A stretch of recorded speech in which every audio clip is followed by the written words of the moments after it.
Praise the Lord. ദൈവനാമം മഹത്വപ്പെടുമാറാകട്ടെ. അനുഗ്രഹിക്കപ്പെട്ട നല്ല ദിവസത്തിനായി കർത്താവിനെ സ്തുതിക്കുകയാണ്. വർഷത്തിൻ്റെ ആരംഭം മുതൽ അവസാനം വരെ ദൈവം നമ്മെ അത്ഭുതമായി കാത്തു പരിപാലിച്ച ദൈവത്തിൻ്റെ വൻ കൃപകളെ ഓർത്ത് നന്ദിയോടുകൂടെ കർത്താവിനെ സ്തുതിക്കുന്നു.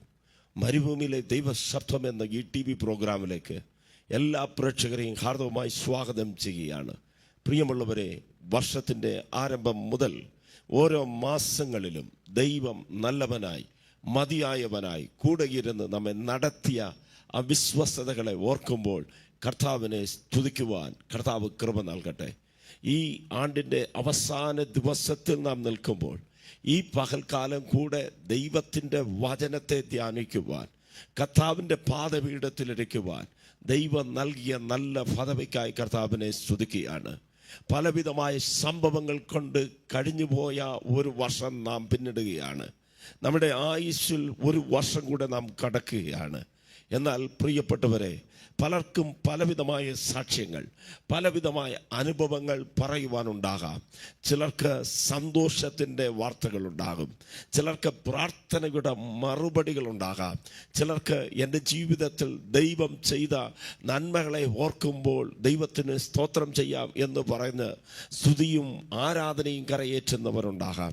എന്നാൽ ഇനി മറ്റു ചിലർക്ക് പ്രതീക്ഷകൾ നഷ്ടപ്പെട്ടതുപോലെ, വഴികളെല്ലാം അടഞ്ഞതുപോലെ 2024 എന്ന് പറയുന്ന ഈ വർഷത്തിൽ കാത്തിരുന്ന പല നന്മകളിൽ ലഭിക്കാതെ പോയതുപോലെ എന്നുള്ള അനുഭവങ്ങളിൽ കൂടെ കടന്നു പോകുന്നവരായിരിക്കാം.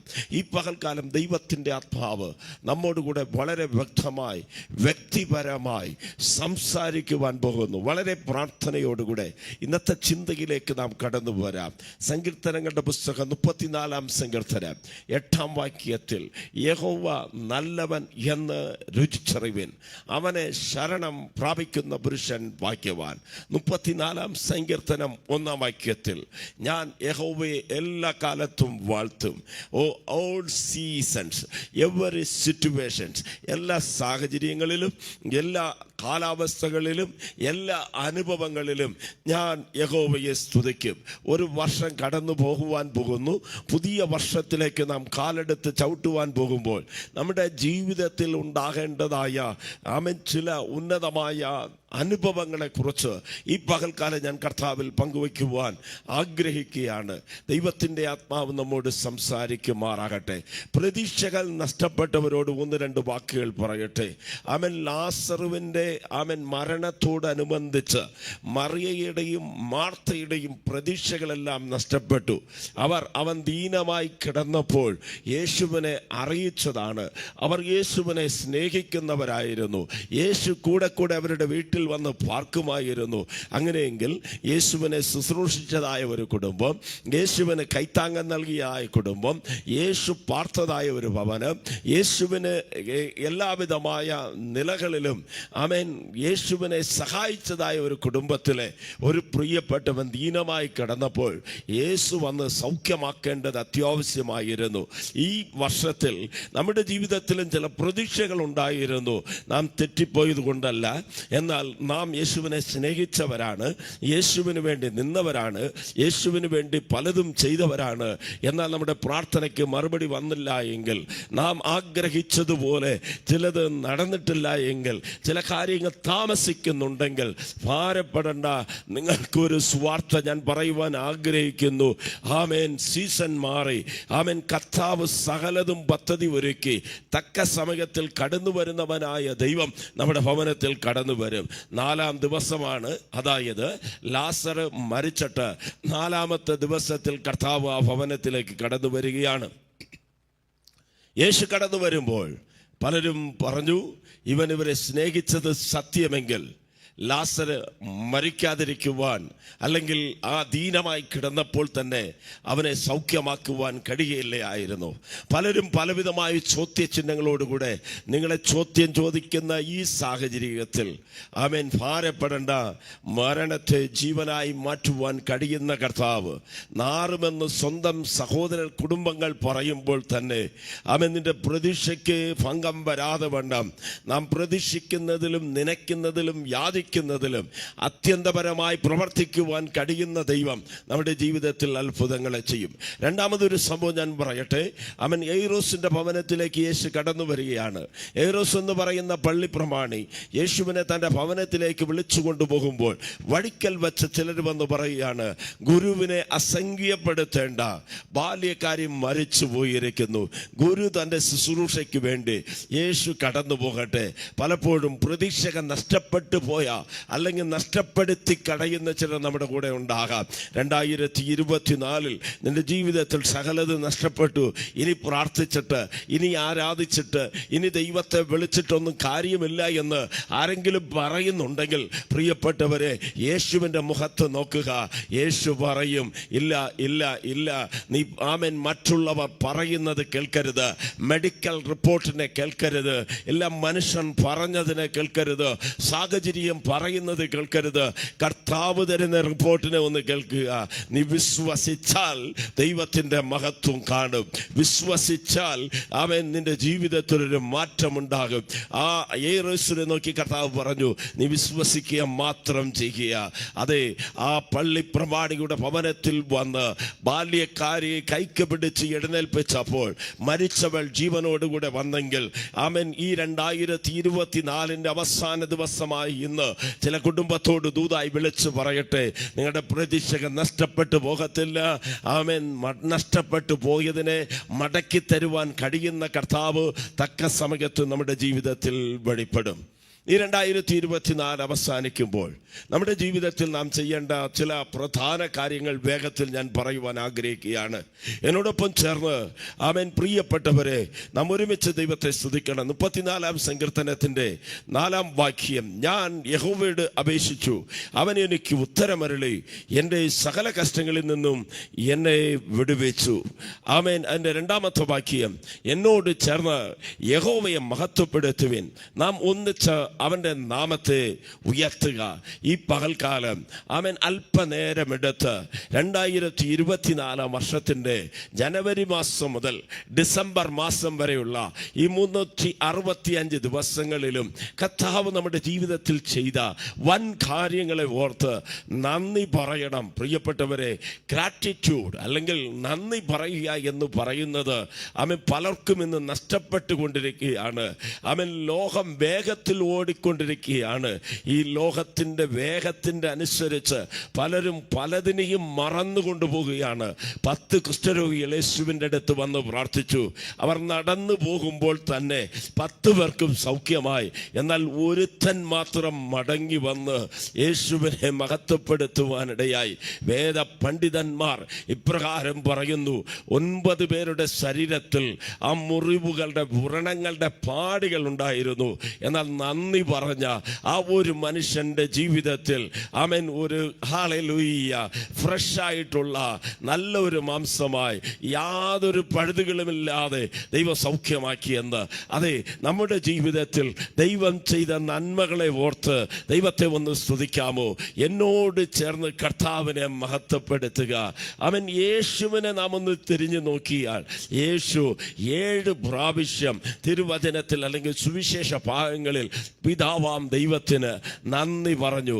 അവൻ ജ്ഞാനികൾക്കും കൽവിമാൻകാർക്കും ദൈവം മറച്ചിട്ട് ബാലകന്മാർക്ക് സത്യത്തെ വെളിപ്പെടുത്തിയത് കൊണ്ട് ദൈവത്തിന് സ്തോത്രം ചെയ്തു. പെസഹ പെരുന്നാളിൻ്റെ ദിവസത്തിൽ അവൻ കർത്താവ് ആ വലിയ അവൻ പ്രവർത്തിക്കായി ദൈവത്തിന് സ്തോത്രം ചെയ്തു. ഭൂതങ്ങൾ അവൻ വിട്ടുപോയപ്പോൾ 70 ശിഷ്യന്മാർ കടന്നു വന്ന് ദൈവം ചെയ്ത അത്ഭുതങ്ങളെ പറയുന്ന ആ സാക്ഷ്യത്തിൻ്റെ നടുവിൽ കർത്താവായ യേശു നന്ദി പറയുകയാണ്. എന്തിന് ലാസറുടെ കല്ലറയുടെ വാതിൽക്കൽ വന്നിട്ട് കർത്താവായ യേശു നന്ദി പറയുന്നത് നമുക്ക് കാണുവാൻ കഴിയും. 5 അപ്പവും 2 മീനും കുറവുള്ളതേ തൻ്റെ കരങ്ങളിലുള്ളൂ. ആ സമയത്തും കർത്താവ് നന്ദി പറഞ്ഞു.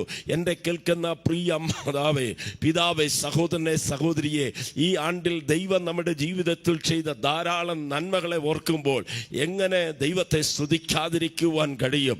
ഭക്തൻ പാടിയതുപോലെ ആരാധിക്കുവാൻ നമുക്ക് കാരണമുണ്ട്, കൈകൊട്ടി പാടുവാൻ ഒരു കാരണമുണ്ട്. അവൻ എത്ര പേർ മനസ്സിലാക്കുന്നുണ്ട് ആരാധിക്കുവാൻ നമുക്ക് കാരണമുണ്ടെന്ന്? കഴിഞ്ഞ ദിവസം ഒരു ഹല്ലേലൂയ ശ്രേഷ്ഠനായ ദൈവം മനുഷ്യന്റെ സാക്ഷ്യം ഞാൻ കേൾക്കുവാനിടയായി. അദ്ദേഹത്തിന് 70-ൽ പരം വയസ്സുകളുണ്ട്. ആ ദൈവദാസന് പ്രകാരം പറഞ്ഞു, അദ്ദേഹം തൻ്റെ വീട്ടിൽ നിന്ന് വാഹനം ഓടിച്ചു കൊണ്ടുവരുന്ന സമയത്ത് എതിരെ ഒരു പിക്കപ്പ് വാഹൻ വന്നു ലോഡും കയറ്റിട്ട്. അതിന് സൈഡ് കൊടുക്കുവാൻ സൈഡിലേക്ക് വാഹനം തിരിച്ചപ്പോൾ ഏതാണ്ട് 40 അടി താഴ്ചയിലേക്ക് ഈ വാഹനം ചെന്ന് പതിക്കുവാനിടയായി. ആ ദൈവദാസൻ പറഞ്ഞു, അവൻ ഓടിച്ചു കൊണ്ടിരിക്കുന്ന തനിക്ക് ഒരു വിധത്തിലും ആ വാഹനത്തെ നിയന്ത്രിക്കുവാനോ കൺട്രോൾ ചെയ്യുവാനോ എന്ത് ചെയ്യണമെന്ന് പോലും അറിയാത്ത ഒരു സാഹചര്യം. ഒന്നും ചെയ്യാതെ ശാന്തമായിരുന്നു. എന്നാൽ 40 അടി താഴ്ചയിലേക്ക് ആ വാഹനം പതിച്ചപ്പോൾ റോഡിൽ എങ്ങനെ ഓടിക്കൊണ്ടിരുന്നോ അതുപോലെ പോയി നിൽക്കുവാനിടയായി. തനിക്കോ തന്നോട് യാത്ര ചെയ്തവർക്കോ ആ വാഹനത്തിനോ ഒരു കേടുപാടും സംഭവിക്കാതെ ദൈവം കാത്തു. അങ്ങനെയെങ്കിൽ ആ ദൈവദാസൻ നന്ദി പറയുകയാണ്. എൻ്റെ ജീവിതത്തെ ദൈവം മരണത്തിൽ നിന്ന് കാത്തു. കേരളത്തിൽ ജീവിക്കുന്ന നമുക്കറിയാം, കഴിഞ്ഞ ഓരോ ദിവസങ്ങളിലും പുലർച്ചയ്ക്ക് എഴുന്നേൽക്കുമ്പോൾ നാം കേൾക്കുന്നത് പല വാഹന അപകടങ്ങളുടെ, വിമാന അപകടങ്ങളുടെ വാർത്തകളാണ്. 100 കണക്കിന് മനുഷ്യർ ഓരോ ദിവസങ്ങളിലും റോഡ് അപകടങ്ങളിൽ വ്യത്യസ്തമായ സാഹചര്യങ്ങളിൽ മരിച്ചുകൊണ്ടിരിക്കുമ്പോൾ, വീട്ടിൽ നിന്ന് നാട്ടിൽ പോയിട്ട് നാം മടങ്ങി വന്നത്, വീട്ടിൽ നിന്ന് ജോലിക്ക് പോയിട്ട് മടങ്ങി വന്നത്, വീട്ടിൽ നിന്ന് നമ്മുടെ മക്കൾ സ്കൂളിലേക്കും കോളേജിലേക്കും പോയിട്ട് മടങ്ങി വന്നത്, വീട്ടിൽ നിന്ന് ചന്തയിലേക്കോ ആലയത്തിലേക്കോ പോയിട്ട് നാം മടങ്ങി വന്നത് നമ്മുടെ കഴിവ് കൊണ്ടല്ല, നമ്മുടെ ശക്തി കൊണ്ടല്ല, നമ്മെ ചുറ്റിലും ദൈവത്തിൻ്റെ ദൂതന്മാരെ കൊണ്ട് ദൈവം കാത്തത് കൊണ്ടാണ്. മരിച്ചവരും മൗനതയിലിരിക്കുന്നവരാരും ദൈവത്തെ സ്തുതിക്കത്തില്ല. ജീവനുള്ളവരെല്ലാം ദൈവത്തെ സ്തുതിക്കും. ഈ പകൽക്കാലം 2024 എന്ന ഈ മനോഹരമായ വർഷം മുഴുവനും ദൈവം ചെയ്ത അത്ഭുതങ്ങളെ ഓർത്ത് ദൈവത്തെ സ്തുതിക്കുവാൻ കഴിയുമോ? അല്പനേരം കരങ്ങളെ ഉയർത്തി ആയിരിക്കുന്ന സ്ഥലങ്ങളിൽ ദൈവത്തെ സ്തുതിച്ചാട്ടെ. വഴിയാത്രകളിൽ കാത്ത ദൈവത്തിന് സ്തോത്രം ചെയ്യണം. നല്ല ആഹാരം നൽകിയ ദൈവത്തിന് സ്തോത്രം ചെയ്യണം. വസ്ത്രം നൽകിയ ദൈവത്തിന് സ്തോത്രം ചെയ്യണം. പാർക്കുവാൻ നല്ല പാർപ്പിടം നൽകിയ ദൈവത്തിന് സ്തോത്രം ചെയ്യണം. നല്ല കുടുംബ ജീവിതത്തെ നൽകിയ ദൈവത്തിന് സ്തോത്രം ചെയ്യണം. എന്തിന്? ഈ കരം ഉയർത്തി, ഈ കരം കൊണ്ട് ആഹാരം എടുത്ത് കഴിക്കുവാനുള്ള കൃപ ദൈവം നൽകിയതിന് ദൈവത്തിന് സ്തോത്രം ചെയ്യണം. മറ്റൊരാളുടെ സഹായം കൂടാതെ നമ്മുടെ വസ്ത്രം ഉടുക്കുവാൻ ദൈവം നമുക്ക് കൃപ നൽകിയെങ്കിൽ ദൈവത്തിന് സ്തോത്രം ചെയ്യണം.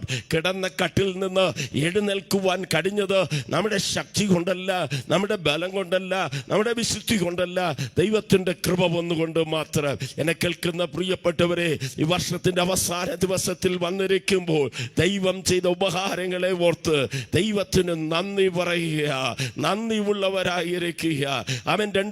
നമുക്ക് വേണ്ടി ദൈവം ഒരുക്കിയ പല മനുഷ്യരുണ്ട്. നമ്മുടെ മാതാപിതാക്കളുണ്ട്, ദൈവദാസന്മാരുണ്ട്, നമുക്ക് മുൻപിൽ അധ്വാനിച്ച പിതാക്കന്മാരുണ്ട്, നമുക്ക് വേണ്ടി കരഞ്ഞവരുണ്ട്, നമുക്ക് വേണ്ടി ഇടിവിൽ നിന്നവരുണ്ട്. അവരെല്ലാം ഓർത്ത് നാം നന്ദി പറയണം. യാക്കോബിന് വേണ്ടി ഒരു കോവണി വയ്ക്കപ്പെട്ടതുപോലെ നാം ചവിട്ടിക്കേറുവാനായി നമുക്ക് വേണ്ടി ഒരു കോവണി എടുത്തുകൊണ്ട് വന്നവർ, അതിനെ വച്ചു തന്നവർ, നമ്മുടെ ഉയർച്ചയ്ക്ക് വേണ്ടി കൈത്താങ്ങൽ നൽകിയവരെ ഓർത്ത് ദൈവത്തിന് നന്ദി പറയണം. എന്തിന്? ദൈവം നമുക്ക് നൽകിയ നല്ല സഭകൾക്കായി കർത്താവിന് സ്തോത്രം ചെയ്യണം. നമുക്ക് നൽകിയ ദൈവദാസന്മാർക്കായി സ്തോത്രം ചെയ്യണം. ദൈവം നമുക്ക് ഒരുക്കിയിട്ടുള്ള എല്ലാ നന്മകൾക്കായി സ്തോത്രം ചെയ്യണം. ആത്മീയമായ പല നന്മകൾ ദൈവം നൽകിയിട്ടില്ലേ? കഷ്ടകാലങ്ങളിൽ ദൈവം തൻ്റെ വചനത്തിലൂടെ നമ്മോട് സംസാരിച്ചില്ലേ? അനർത്ഥം നമുക്ക് വിസനത്തിന് കാരണമായി തീരാതെ വണ്ണം കണ്ണിനെ കണ്ണുനീരിനും കാലിലെ ഇടർച്ചയ്ക്കും പ്രാണനെ മരണത്തിന് ഏൽപ്പിക്കാതെ ദൈവം പരിപാലിച്ചത് ഓർത്ത് ദൈവത്തിന് നന്ദി പറയണം. പ്രിയപ്പെട്ടവരെ, വർഷത്തിൻ്റെ അവസാനത്തിലേക്ക് വന്നിരിക്കുമ്പോൾ ഒന്നാമത് ചെയ്യേണ്ടത് നന്ദിയുള്ളവരായി തീരുക, നന്ദിയുള്ളവരായി തീരുക. ഒരു കാര്യം കൂടെ ഞാൻ പറഞ്ഞിട്ട് അടുത്ത സന്ദേശത്തിലേക്ക് കടന്നു വരുവാൻ ആഗ്രഹിക്കുകയാണ്. ഇസ്രായേൽ ജനം എരിഹോയുടെ മുൻപിൽ കടന്നു വന്നപ്പോൾ അവർ ദൈവത്തെ പാടുവാൻ സ്തുതിക്കുവാനിടയായി. മുൻപിൽ ചെങ്കടലുകളുള്ളപ്പോൾ ദൈവത്തെ സ്തുതിക്കുവാനിടയായി. അപ്പോസ്തലന്മാർ കാരാഗൃഹത്തിൽ മുറിവേൽക്കപ്പെട്ടവരായി, ബന്ധിക്കപ്പെട്ടവരായി കിടന്നുറങ്ങുമ്പോൾ ദൈവത്തിനെ സ്തോത്രം ചെയ്യുവാനിടയായി. ആമേൻ. യഹോശബാത്ത് രാജാവും അവൻ്റെ കൂടെ ഉണ്ടായിരുന്ന ആമേൻ തൻ്റെ പടയാളികളും പുരോഹിതന്മാരും ഒരുമിച്ച് 4 വിധമായ ജാതികൾ 4 ഭാഗത്തു നിന്ന് ശത്രുക്കളായി എഴുന്നേറ്റ് തന്നെ തകർക്കുവാൻ വന്നിരിക്കുമ്പോൾ അവർ ചെയ്തത് എന്താ? ഞങ്ങൾ എന്ത് ചെയ്യണമെന്ന് ഞങ്ങൾക്കറിയത്തില്ല. യഹോവയെ പാടുവാൻ, സ്തുതിക്കുവാൻ, ഹല്ലേലൂയ, പാട്ടുകാരെ നിർത്തിക്കൊണ്ട് വാദ്യങ്ങളെ വായിച്ച് ദൈവത്തെ പാടുവാൻ, സ്തുതിക്കുവാൻ ഇടയായപ്പോൾ, പാടി സ്തുതിച്ചപ്പോൾ അന്ധകാര ശക്തികൾ തകർന്നു. ഈ പകൽക്കാലം ഇന്ന് വരെ കണ്ടിട്ടില്ലാത്ത ഒരു ദൈവിക മഹത്വം, ദൈവിക സാന്നിധ്യം താങ്കളുടെ ജീവിതത്തിൽ അനുഭവിക്കത്തക്ക നിലയിൽ താങ്കൾ ആരാധിക്കുമ്പോൾ താങ്കളുടെ ഭവനത്തിൽ ദൈവ സാന്നിധ്യം വ്യാപരിക്കട്ടെ. രോഗികൾ സൗഖ്യമാകട്ടെ, ബന്ധനങ്ങൾ അടിയട്ടെ, കാരാഗൃഹത്തിന്റെ അടിസ്ഥാനങ്ങൾ കുലുങ്ങിയതുപോലെ, ചങ്ങലകൾ പൊട്ടി മാറിയതുപോലെ ബന്ധനങ്ങളെ കർത്താവ് അടിച്ചുകൊണ്ട് പുതിയ ആണ്ടിലേക്ക് കടന്നു പോകുന്നതിന് മുൻപ് പുതിയ കൃപയാൽ ദൈവം നിറക്കട്ടെ. ഒന്നാമതായി നന്ദി ഉള്ളവരായി തീരുക. രണ്ടാമത്, പുതിയ വർഷത്തിലേക്ക് നാം കാലെടുത്ത് വയ്ക്കുന്നതിന് മുൻപ് പഴയതിനെ കളയണം. 2 കൊരിന്ത്യരുടെ ലേഖനം 5-ാം അധ്യായം 17-ാം വാക്യത്തിൽ അപ്പോസ്തലനായ പൗലോസിലൂടെ ദൈവത്തിന്റെ ആത്മാവിപ്രകാരം പറഞ്ഞു, ഒരുവൻ ക്രിസ്തുവിലായാൽ പുതിയ സൃഷ്ടിയാകുന്നു, പഴയതെല്ലാം കഴിഞ്ഞു പോയിരിക്കുന്നു, എല്ലാം പുതിയതായിരിക്കുന്നു. എന്നെ കേൾക്കുന്ന പ്രിയ ദൈവമക്കളോട് പറയട്ടെ, ഒരു വാഹനം നാം വാങ്ങിയാൽ 3 വർഷം 4 വർഷം 5 വർഷം കഴിയുമ്പോൾ അതിൽ ചെയ്യേണ്ട പണികളെ നാം പണിയുകയാണ്. ആമേൻ. അത് ഗുഡ്സ് വാഹനമാണെങ്കിൽ, ടാക്സി വാഹനമാണെങ്കിൽ ഓരോ വർഷങ്ങളിലും അതിൻ്റെ റീടെസ്റ്റിന് വേണ്ടി അതിനെ പുതുപ്പിച്ച് ടെസ്റ്റ് ചെയ്യണം. ഒരു വീട് നാം ഹല്ലേലൂയ വാങ്ങിയാൽ അതിനെ വർഷം തോറും പെയിന്റ് അടിച്ച് അതിനെ ഭംഗി കൂട്ടുന്നു. ഇതുപോലെ ജീവിതത്തിൽ പലതിനെയും നാം പുതുപ്പിക്കാറുണ്ട്. എന്നാൽ ക്രിസ്തീയ ജീവിതം പുതുപ്പിക്കപ്പെടണം. പഴയത് കളയണം. പഴയ വൈരാഗ്യങ്ങൾ, ക്ഷമിക്കാത്ത ഹൃദയം, അവൻ ജീവിതത്തിൽ നാം ഹല്ലേലൂയ ശേഷിപ്പിച്ച് വച്ച പലതും, മാറ്റിവെച്ച പലത് ഇന്ന് നമ്മുടെ ഹൃദയത്തിൽ നിന്ന് എടുത്ത് മാറ്റിയിട്ട് വേണം പുതിയ ആണ്ടിലേക്ക് പോകുവാൻ. ആരോടെങ്കിലും നിറപ്പ് പ്രാപിക്കണമെങ്കിൽ, ആരോടെങ്കിലും ആമേൻ ഹല്ലേലൂയ ക്ഷമിക്കണമെങ്കിൽ, ക്ഷമിക്കുവാനുള്ള കൃപ, ശക്തി, അഭിഷേകം ദൈവത്തിന്റെ പരിശുദ്ധാത്മാവ് നൽകട്ടെ. ഹല്ലേലൂയ. ഈ പഴയ വർഷത്തിലുള്ള പഴയ സ്വഭാവവുമായി നാം പുതിയ ആണ്ടിലേക്ക് പോകേണ്ട. പുതിയ ആണ്ടിലേക്ക് പോകുവാൻ ഒരു പുതിയ ശക്തി നമുക്ക് ആവശ്യമാണ്. യെശയ്യാ പ്രവാചകൻ അതിൻ്റെ 39-ാം അധ്യായത്തിന്റെ അവസാന വാക്യങ്ങൾ പറഞ്ഞതുപോലെ, കടുക് തൻ്റെ ഹല്ലേലൂയ കാത്തിരുന്ന് പുതിയ ശക്തി പ്രാപിക്കുന്നത് പോലെ കർത്താവിന് വേണ്ടി കാത്തിരിക്കുന്നവർ ശക്തിയെ പുതുക്കുമാറാകട്ടെ. ഒരു പുതിയ ശക്തി നാം പ്രാപിക്കണമെങ്കിൽ പഴയ കയ്പ്, പഴയ പക, പഴയ ക്ഷമിക്കാത്ത ഹൃദയം, പഴയ വിദ്വേഷങ്ങൾ, പഴയ അസൂയകൾ, നമ്മുടെ ഹൃദയത്തിൽ അകപ്പെട്ടു പോയ പഴയതിനെല്ലാം വലിച്ചെറിഞ്ഞിട്ട്, കർത്താവേ നിർമ്മലമായ ഒരു ഹൃദയം എനിക്ക് തരണമേ, ശുദ്ധമുള്ള ഒരു ഹൃദയം എനിക്ക് തരണമേ. ഹൃദയ ശുദ്ധമുള്ളവർ ഭാഗ്യവാന്മാർ, അവർ ദൈവത്തെ കാണും എന്നാണല്ലോ ദൈവത്തിന്റെ വചനം പറയുന്നത്. ശുദ്ധമായ ഒരു ഹൃദയം തരണമേ. എൻ്റെ കണ്ണുകൊണ്ട്, എൻ്റെ ചെവി കൊണ്ട്, എൻ്റെ അതരം കൊണ്ട്, എൻ്റെ ശരീരം കൊണ്ട്, എൻ്റെ മനസ്സുകൊണ്ട് ചെയ്ത സകല പാപങ്ങളിൽ നിന്ന് എന്നെ പൊറുക്കണമേ. അങ്ങനെ രക്തത്താൽ ഒന്ന് കഴുകി ശുദ്ധീകരിക്കണമേ. പുതിയ ആണ്ടിലേക്ക് ഞാൻ കാലെടുത്ത് വയ്ക്കുന്നതിന് മുൻപ് യേശുവേ, ആ കാൽവരി രക്തം എന്നെ ഒന്ന് കഴുകട്ടെ, എന്നെ ഒന്ന് വെടിപ്പാക്കട്ടെ, എന്നെ ഒന്ന് ശുദ്ധീകരിക്കട്ടെ എന്ന് ഒരു ശുദ്ധീകരണം പ്രാപിച്ചിട്ട് വേണം നാം പുതിയ ആണ്ടിലേക്ക് കാലെടുത്ത് വയ്ക്കുവാൻ. ഒന്ന് നന്ദി പറയുന്നവരായിരിക്കണം, 2 കഴുകൽ പ്രാപിക്കുന്നവരായിരിക്കണം. മൂന്നാമതായി നമ്മുടെ കുടുംബത്തിൽ നാം എടുക്കേണ്ട, വ്യക്തിപരമായ ജീവിതത്തിൽ എടുക്കേണ്ട ചില തീരുമാനങ്ങളുണ്ട്. കുടുംബത്തിൽ നാം എടുക്കേണ്ടതായ തീരുമാനം, ഞാനും എൻ്റെ കുടുംബവുമോ ഞങ്ങൾ യഹോവയെ സേവിക്കും. നീതിമാന്മാരുടെ കൂടാരത്തിൽ രക്ഷയുടെ ഗംഭീര ധ്വനി ഉണ്ടെന്നാണല്ലോ ദൈവവചനം. നീതിമാന്മാരുടെ കൂടാരമായി നമ്മുടെ കൂടാരത്തെ കർത്താവ് മാറ്റുമാറാകട്ടെ. നമ്മുടെ കൂടാരങ്ങളിൽ ജയത്തിൻ്റെയും ഉല്ലാസത്തിൻ്റെയും ഘോഷങ്ങൾ കേൾക്കണം. അവനൊരു റൂത്ത് പറഞ്ഞു, നിന്റെ ദൈവം എൻ്റെ ദൈവം, നിന്റെ ജനം എൻ്റെ ജനം. അതെ, ഹല്ലേലൂയ. ഒരു പുറജാതിക്കാരിയായ ആ അന്യ രാജ്യത്തെ ചേർന്ന സ്ത്രീയായ റൂത്ത് ഒരു നവോമിയോട് പറയുന്ന സത്യമാണ്, നിന്റെ ദൈവം എൻ്റെ ദൈവം, നിന്റെ ജനം എൻ്റെ ജനം. ഇസ്രായേലിന്റെ ദൈവമായ യഹോവ എന്ന ആ സത്യ ദൈവത്തിന്റെ ചിറകിന്റെ കീഴിൽ അവൾ വന്നതുകൊണ്ട് ദൈവം അവളെ അനുഗ്രഹിക്കുവാനിടയായി. മൂന്നാമത്, നമ്മുടെ കുടുംബമായി കർത്താവിനെ സേവിക്കുവാൻ ഒരു തീരുമാനമെടുക്കണം. അപ്പോസ്തലപ്രവൃത്തി 16:33, നീ കർത്താവായ യേശുവിൽ വിശ്വസിക്കുക, എന്നാൽ നീയും നിന്റെ കുടുംബവും രക്ഷ പ്രാപിക്കും. എന്നെ കേൾക്കുന്ന പ്രിയപ്പെട്ടവരെ, കുടുംബമായി കർത്താവിനെ ആരാധിക്കുവാൻ ഇതുവരെ സഹായിച്ചിട്ടില്ലേ? ഞാൻ നിങ്ങൾക്ക് വേണ്ടി പ്രാർത്ഥിക്കുകയാണ്. തനിച്ച് ആയിരിക്കുന്ന പലരുണ്ട് ഈ സന്ദേശം കേൾക്കുന്നവർ, കുടുംബമായി ആരാധിക്കുവാൻ കഴിയാതെ അവൻ രഹസ്യത്തിൽ ക്രിസ്ത്യാനികളായി അല്ലെങ്കിൽ ദൈവ മക്കളായി ജീവിക്കുന്നവർ, രഹസ്യത്തിൽ കരയുന്നവർ, രഹസ്യത്തിൽ പ്രാർത്ഥിക്കുന്നവർ, താങ്കൾ കുടുംബമായി കർത്താവിനെ ആരാധിക്കുവാനുള്ള കൃപ പുതിയ വർഷത്തിൽ ദൈവം തരുമാറാകട്ടെ. അതിന് വ്യക്തിപരമായ ജീവിതത്തിലും ചില തീരുമാനങ്ങൾ വേണം. എന്താ? ദാനിയേൽ അവൻ രാജഭോജനത്തിനാൽ തന്നെ അശുദ്ധനാക്കുകയില്ല എന്ന് ഹൃദയത്തിൽ അവൻ നിശ്ചയിച്ചു. അവൻ ഹൃദയത്തിൽ ഒരു തീരുമാനമുണ്ടായി. യോസേപ്പിന് ഹൃദയത്തിൽ ഒരു തീരുമാനമുണ്ടായിരുന്നു. ഹന്നയ്ക്കൊരു തീരുമാനമുണ്ടായിരുന്നു. അവൻ റൂത്തിനൊരു തീരുമാനമുണ്ടായിരുന്നു. വേദപുസ്തകത്തിൽ അവൻ പല വിശുദ്ധന്മാരും തീരുമാനമെടുത്തു. ഒരു ഭക്തൻ ഇപ്രകാരം പറഞ്ഞു, if we are failing to plan, you are planning to fail. നിങ്ങൾ തീരുമാനമെടുക്കുന്നില്ല എങ്കിൽ നിങ്ങൾ തോൽക്കുവാൻ വേണ്ടി തീരുമാനമെടുക്കുന്നവരാണ്. പലരും പറയും, ഈ വർഷം ഞാൻ ഒരു തീരുമാനവും എടുക്കത്തില്ല, പഴയ വർഷങ്ങളിൽ എടുത്ത തീരുമാനങ്ങളൊന്നും ചെയ്യുവാൻ എനിക്ക് കഴിഞ്ഞില്ല, എന്നാൽ ഈ വർഷം ഞാൻ തീരുമാനമെടുക്കത്തില്ല. എനിക്ക് അവൻ അറിയാവുന്ന പ്രഗത്ഭനായ ഒരു ദൈവത്തിൻ്റെ അഭിഷക്തൻ ഉണ്ടായിരുന്നു. അദ്ദേഹം മരിച്ചുപോയി. ഒരുപാട് പ്രസ്ഥാനങ്ങളെല്ലാം പണിതുയർത്തിയ ഒരു മഹാനായ വ്യക്തിയായിരുന്നു. അദ്ദേഹം ഒരിക്കൽ പ്രകാരം പറഞ്ഞു, little things will make great different എന്ന്. അതായത് ചെറിയ കാര്യങ്ങൾ വലിയ മാറ്റങ്ങൾ എടുക്കും. ജീവിതത്തിൽ നാം എടുക്കുന്ന ചെറിയ ചെറിയ തീരുമാനങ്ങളാണ് നമ്മുടെ ജീവിതത്തിൻ്റെ വലിയ കാര്യങ്ങളായി മാറുന്നത്.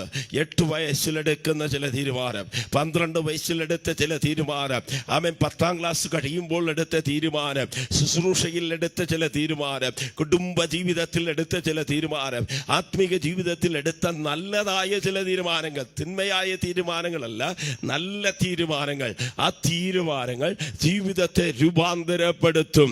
നമ്മുടെ കാഴ്ചപ്പാടുകൾക്ക് വ്യത്യാസം തരും, നമ്മുടെ ദർശനത്തിന് മാറ്റം തരും, നമ്മുടെ നിലവാരത്തിനെ മാറ്റും. ഞാൻ 4 കാര്യം വേഗത്തിൽ പറയാം തീരുമാനത്തോടുള്ള ബന്ധത്തിൽ. ഒന്നാമതായി, നമ്മുടെ ഹൃദയത്തിൽ ആഴമായ ഒരു വിശ്വാസം ഉണ്ടാകണം. എന്താണ് നമുക്കുണ്ടാകേണ്ട വിശ്വാസം? ഞാൻ ആരാധിക്കുകയും സേവിക്കുകയും ചെയ്യുന്ന എൻ്റെ ദൈവമായ കർത്താവ് സർവശക്തൻ എന്ന ഉറച്ച ഒരു വിശ്വാസം. എൻ്റെ ദൈവത്താൽ കഴിയാത്ത കാര്യം ഒന്നുമില്ല. അതാണ് സർവശക്തൻ എന്ന് പറയുന്നത്. രോഗമാകട്ടെ, ഭാരമാകട്ടെ, വെല്ലുവിളികളാകട്ടെ, എന്തിനേയും ജയിക്കുവാൻ എൻ്റെ ദൈവത്താൽ കഴിയും. 2, സാത്താന് എൻ്റെ മേൽ ഒരു അധികാരവുമില്ല. 3, യാതൊരു മനുഷ്യർക്കും എൻ്റെ മേൽ ഒരു അധികാരമില്ല.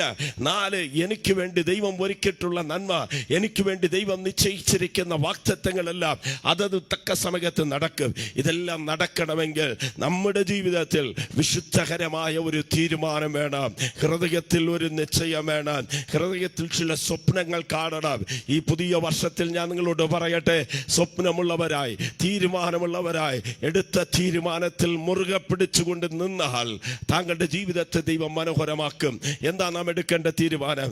ദൈവ വചനം വായിക്കുകയും ധ്യാനിക്കുകയും അതിന് പ്രകാരം നടക്കുമെന്ന് ചെയ്ത അവൻ ചെയ്യും എന്നുള്ള ഒരു തീരുമാനം, കർത്താവിനെ കുറിച്ച് സാക്ഷ്യം പറയുമെന്നുള്ള തീരുമാനം, അവൻ വിശുദ്ധ ജീവിതം ചെയ്യുമെന്നുള്ളതായ തീരുമാനം, ദൈവവേലയ്ക്ക് വേണ്ടി സപ്പോർട്ട് ചെയ്യുമെന്നുള്ളതായ തീരുമാനം, ദൈവവേലയ്ക്ക് എന്നെ കൊണ്ട് കഴിയുന്നത് കൊടുക്കാം എന്നുള്ളതായ തീരുമാനം, അവൻ സമയം കിട്ടുമ്പോഴെല്ലാം എന്നെ കൊണ്ട് കഴിയുന്നത് പോലെ യേശുവിനെ കുറിച്ച് മറ്റുള്ളവരോട് പങ്കുവയ്ക്കുമെന്നുള്ളതായ തീരുമാനം, കഴിയുമെങ്കിൽ ഏതെങ്കിലും ഒരു മിഷണറിയെ പോയി കണ്ട് അദ്ദേഹത്തിന് വേണ്ടി പ്രാർത്ഥിക്കും, അദ്ദേഹത്തിന്റെ ശുശ്രൂഷയ്ക്ക് ഒരു കൈത്താങ്ങം നൽകുമെന്നുള്ളതായ തീരുമാനം.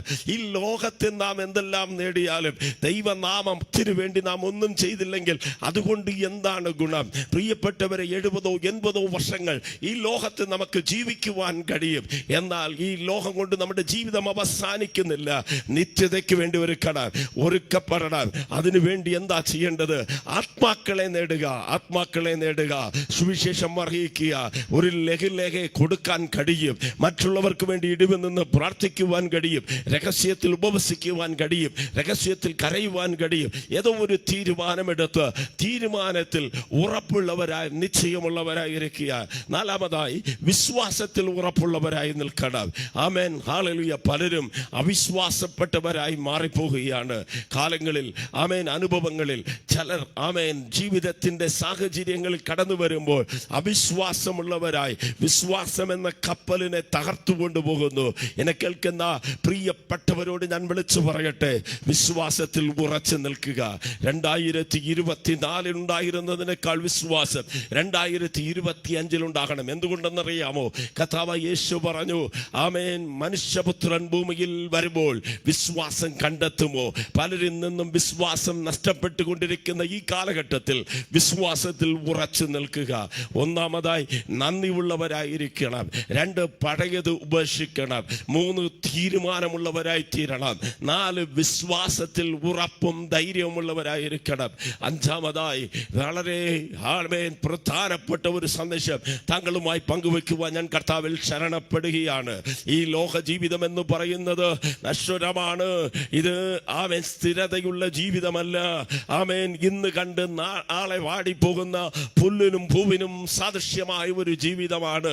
ഇവിടെ മാളികകൾ ഉണ്ടെങ്കിലും, ഇവിടെ സ്വത്തുക്കൾ ഉണ്ടെങ്കിലും, ഇവിടെ സമ്പാദ്യങ്ങൾ ഉണ്ടെങ്കിലും ഒന്നും നമ്മോടൊപ്പം വരത്തില്ല. കർത്താവായ യേശു ക്രിസ്തു ഗലിലയ പുരുഷന്മാരോട് പ്രകാരം പറഞ്ഞിട്ട് പോയി. ദൂതന്മാർ വന്നു നിന്ന് ഇങ്ങനെ പറഞ്ഞു, ഗലിലയ പുരുഷന്മാരെ, നിങ്ങളുടെ ഇടയിൽ നിന്ന് സ്വർഗാരോഹണം ചെയ്യപ്പെട്ട യേശു എങ്ങനെ സ്വർഗത്തിലേക്ക് എടുക്കപ്പെട്ടു, അതുപോലെ തന്നെ വീണ്ടും വരും. കർത്താവായ യേശുവിന്റെ വരവിന്റെ അടയാളങ്ങൾ ഓരോ ദിവസങ്ങളിലും സംഭവിച്ചു കൊണ്ടിരിക്കുകയാണ്. അവൻ 2024 കഴിയുകയല്ലേ? അങ്ങനെയെങ്കിൽ യേശുവിന്റെ വരവ് ആസന്നമായിരിക്കുകയാണ്. 2025 ഞാൻ വിശ്വസിക്കുന്നു കർത്താവായ യേശു വേഗത്തിൽ വരാ. ലോക സംഭവങ്ങളെല്ലാം അതിനെ വിളിച്ചറിയിക്കുമ്പോൾ മാന്യ പ്രേക്ഷകരെ ഒന്ന് ചെയ്യുക. ആമേൻ, പുറകെ ഉള്ളത് മറന്നുകൊണ്ട് മുൻപേ ഉള്ളത് ആഞ്ഞുകൊണ്ട് ലാക്കിലേക്ക് ഓടണം. നമ്മുടെ ലാക്ക് എന്താണ്? നമ്മുടെ ലക്ഷ്യം എന്താണ്? കർത്താവായ യേശുവാണ്. യേശുവിനെ അനുഗമിക്കുന്നവരായി തീരുക. യേശുവിനെ എതിരേൽക്കുവാൻ ആമേൻ ഒരുക്കമുള്ളവരായി നിൽക്കണം. കർത്താവുതാൻ ആമേൻ, ഹല്ലേലൂയ, ആമേൻ, ഗംഭീരനാദത്തോടും പ്രധാന ദൈവദൂത ശബ്ദത്തോടും സ്വർഗ്ഗത്തിൽ നിന്ന് ഇറങ്ങി വരുന്ന ആ കാഹളനാദത്തിന്റെ ശബ്ദം കേൾക്കുവാൻ ഒരുക്കമുള്ളവരായി നിൽക്കണം. 5 കന്യകമാർ ഒരുക്കമുള്ളവരായിരുന്നത് പോലെ ആമേൻ, എപ്പോൾ കള്ളൻ വരുന്നു എന്നത് അറിയാതിരിക്കുന്നത് പോലെ നാമും ഒരുങ്ങി നിൽക്കുക. 5 കാര്യങ്ങൾ ഞാൻ പറഞ്ഞു. ആമേൻ, നന്ദിയുള്ളവരായി തീരുക, പഴയത് ഉപേക്ഷിക്കുക, പുതിയതിലേക്ക് കണ്ണുവെക്കുക. 3ാമതായി ആമേൻ, ഹല്ലേലൂയ, തീരുമാനമുള്ളവരായി നിൽക്കുക. 4 വിശ്വാസത്തിൽ ഉറപ്പുള്ളവരായി തീരുക. 5 കർത്താവിന്റെ വരവിന്റെ പ്രത്യാശയോടുകൂടെ നിൽക്കുക. ആമേൻ, 2024 കഴിഞ്ഞ് 2025 കാലെടുത്ത് വയ്ക്കുമ്പോൾ താങ്കളെയും കുടുംബമായി സമർത്ഥമായി ദൈവം അനുഗ്രഹിക്കുമാറാകട്ടെ. ഈ സന്ദേശം കേട്ടുകൊണ്ടിരിക്കുന്ന മാതാപിതാക്കളെ ദൈവം അനുഗ്രഹിക്കട്ടെ. സഹോദരങ്ങളെ ദൈവം അനുഗ്രഹിക്കട്ടെ. കുഞ്ഞുങ്ങളെ ദൈവം അനുഗ്രഹിക്കട്ടെ. രോഗക്കിടക്കയിൽ കിടക്കുന്നവരെ സൗഖ്യമാക്കട്ടെ. വഴികൾ അടഞ്ഞുപോയി പ്രതീക്ഷകൾ നഷ്ടപ്പെട്ട് പ്രത്യാശയ്ക്ക് ആമേൻ ഭംഗം വന്നിരിക്കുന്നവരെ ദൈവം വീണ്ടും ജീവിപ്പിക്കുമാറാകട്ടെ. താങ്കൾക്ക് വേണ്ടി, കുടുംബത്തിന് വേണ്ടി ഞങ്ങൾ സഭയായി പ്രാർത്ഥിക്കുന്നുണ്ട്. ഈ പകൽക്കാലം ആമേൻ, പുതിയ വർഷത്തിലേക്ക് പ്രവേശിക്കുവാൻ കാത്തിരിക്കുന്ന പ്രിയപ്പെട്ടവർക്ക് വേണ്ടി ഞാൻ ആത്മാർത്ഥമായി പ്രാർത്ഥിക്കുവാൻ ആഗ്രഹിക്കുകയാണ്. സമയമുണ്ടെങ്കിൽ എന്നോടുകൂടെ ഒരുമിച്ച് താങ്കൾക്കും ഈ പ്രാർത്ഥനയിൽ പങ്കാളികളാകാം.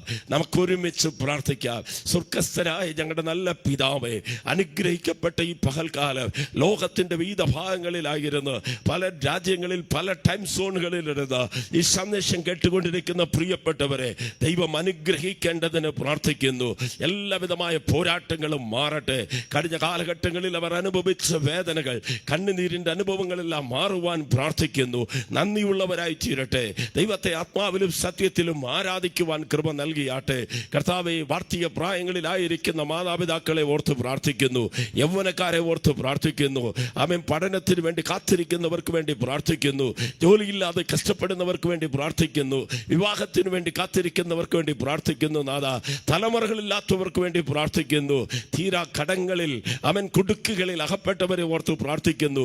കുടുംബത്തിൽ സമാധാനം നഷ്ടപ്പെട്ടവർക്ക് വേണ്ടി പ്രാർത്ഥിക്കുന്നു. പിന്മാറ്റക്കാർക്ക് വേണ്ടി പ്രാർത്ഥിക്കുന്നു. സകല ജനത്തെയും ദൈവകരങ്ങളിലേക്ക് ഏൽപ്പിക്കുന്നു. ഞങ്ങളോട് ഒരുമിച്ച് കണ്ണുനീരോട് പ്രാർത്ഥിച്ചു കൊണ്ടിരിക്കുന്ന പ്രിയപ്പെട്ടവരെ ദൈവം തൊടണമേ. ഈ പകൽക്കാലം ഒരു അത്ഭുത സൗഖ്യം ദൈവം നൽകണമേ. 2025 ഞങ്ങൾ കാലെടുത്ത് വയ്ക്കുമ്പോൾ കർത്താവേ, ഞങ്ങൾ പ്രാർത്ഥിക്കുകയാണ്, അങ്ങ് ഞങ്ങൾക്ക് മുൻപായി വരണം. ദുർഘടകളെ നിരപ്പാക്കണം, താമരവാതിലുകളെ ഉടയ്ക്കണം, ഇരുമ്പോടാമ്പലുകളെ തകർക്കണം. Yes, hallelujah. ഇതാ ഞാൻ നിന്റെ മുൻപിൽ പുതിയൊരു വാതിൽ തുറന്നു വച്ചിരിക്കുന്നെന്ന് വാക്ക് പറഞ്ഞ കർത്താവ് ഓരോ കുടുംബത്തിനു വേണ്ടി പുതിയ വാതിലുകൾ തുറക്കപ്പെടുവാൻ പ്രാർത്ഥിക്കുന്നു.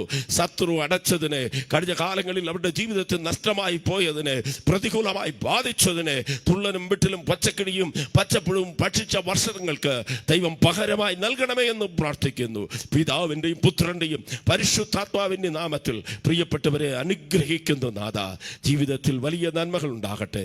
ദൈവം അത്ഭുതമായി നടത്തിയതിനായി സ്തോത്രം. ദൈവം ഇനിയും നടത്തുവാൻ പോകുന്നതിനായി സ്തോത്രം. മഹത്വം കർത്താവിന്. യേശുവിൻ്റെ ധന്യനാമത്തിൽ പ്രാർത്ഥിക്കുമ്പോൾ ദൈവം കേൾക്കണം നല്ല പിതാവേ. ആമേൻ. ദൈവം താങ്കളെ അനുഗ്രഹിക്കുമാറാകട്ടെ. വളരെ അനുഗ്രഹിക്കപ്പെട്ട, ദൈവത്താൽ നിയോഗിക്കപ്പെട്ട ദൈവികമായ അനുഗ്രഹങ്ങളുള്ള ഒരു പുതിയ വത്സരത്തിൻ്റെ ആശംസകൾ അറിയിക്കുന്നു. ഞങ്ങൾ നിങ്ങൾക്ക് വേണ്ടി തുടർന്നും പ്രാർത്ഥിക്കുന്നതാണ്. പ്രാർത്ഥനാ വിഷയങ്ങൾ പങ്കുവയ്ക്കാം. സ്വർഗത്തിലെ ദൈവം ധാരാളമായി അനുഗ്രഹിക്കുമാറാകട്ടെ. May God bless you.